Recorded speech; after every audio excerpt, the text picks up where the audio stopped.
The PDF of a random variable x is given by the following right here. The first thing that we're going to want to do is find the value c that makes fx a valid PDF. So for part A, we want to find c. To find c, since we are given these parameters, we're going to integrate to solve. So we have the integral. We know we go from 0 to 5, and it's 0 otherwise, so we can just add a 0 to this, but there's no need. We have 0.4 plus cx, and then we have our dx here. Now, we want to do some simple integration that's going to leave us with 0.4x. Another way I like to write this, especially when we're doing something like this, is with fractions. So we'd have 4 over 10, and this is the same thing as just 2 over 5x plus cx squared over 2. And then we're going to have from 5 to 0. So when we plug this in, we're going to have 2 over 5 times 5 plus c. We have our 5 squared, which is going to be 25 divided by 2 minus, and then the rest of this is going to be 0.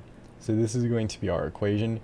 And one important thing to note is when we want to integrate, when we change this from this lowercase f of x to this uppercase fx of x, we want to solve for area. And area is equal to 1. So all of this is essentially going to be equal to 1, which means all of this is going to be equal to 1 as well.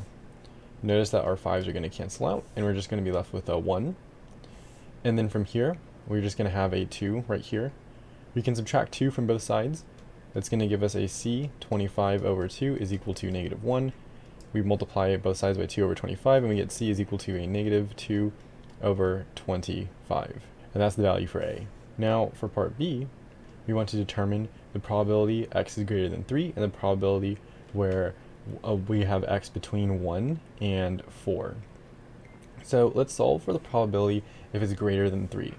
That means we're just going to restrict our integral to go from 3 to 5 for 0.4 plus cx dx.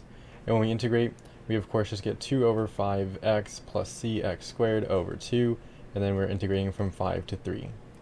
Now for 5, we already know we are going to have 2 plus c 25 over 2. Now remember, c is just going to be negative 2 over 25. So we can plug this in a second, but we will keep going here.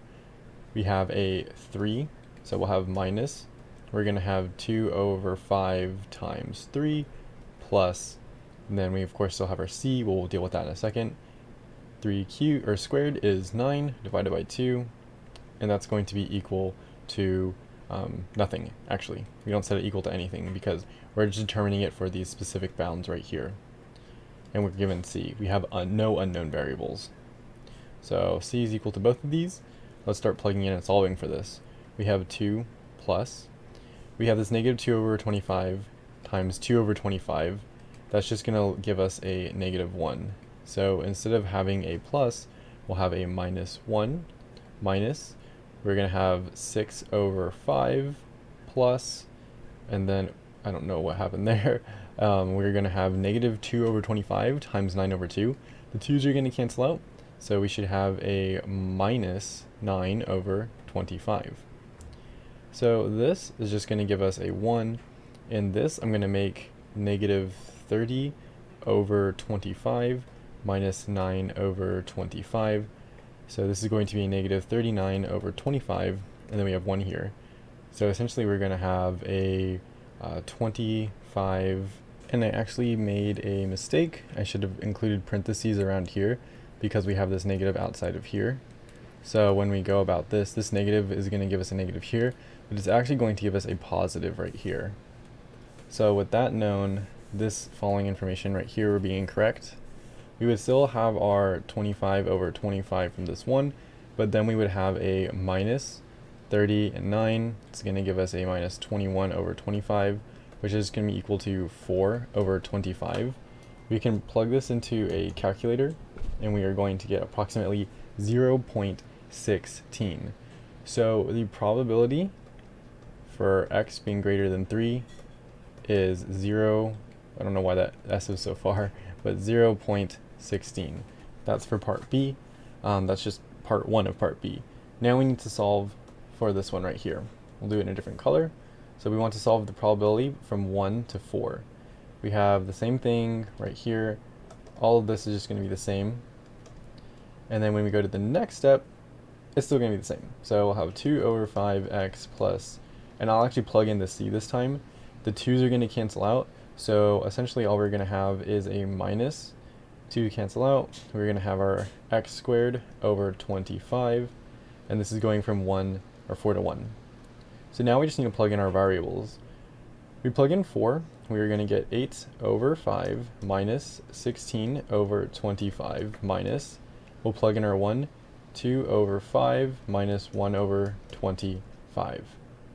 So this is what we're going to have. We're going to multiply all of this by 5 so that it can combine with this, and the same thing with this one. So we want all the denominators to be the same. So from here, this is going to be 40 over 25 minus 16 over 25 minus, inside of here, we can do this quick math in our head. So if we multiply this whole thing by 5 over 5, it's going to be 10 over 25.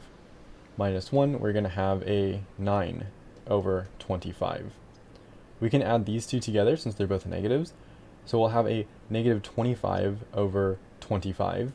So 40 minus 25 is just going to give us a 15 divided by 25. And 15 divided by 25 is going to give us approximately 0.6 in decimal form. So the probability of 1 being less than x and x being less than or equal to 4 is 0.6. So that's how we would solve for that. Now, for part C, we want to find the CDF. So to find the CDF, it's going to be a little bit different than what we've looked at so far. The first thing that we're going to want to do is solve for this, and then we can solve for otherwise. For x being less than equal to x, and then less than equal to 5, we're just going to write that our, and this is really just the integration, so f(x) like this is equal to, and instead of going to a set value, we're just going to go to 5. Or to x. So we're going to go to 0, from 0 to x, and then we're going to pass in our 0.4 minus our c, which we found to be 2 over 25. We multiply it with this x, so that's all going to be in there. We have this dx, and then that is just going to integrate, right? And we're going to integrate up to this x, so we're actually going to plug this x in. It's pretty simple. As a matter of fact, what we should be doing is actually using a different value, since we've already used x.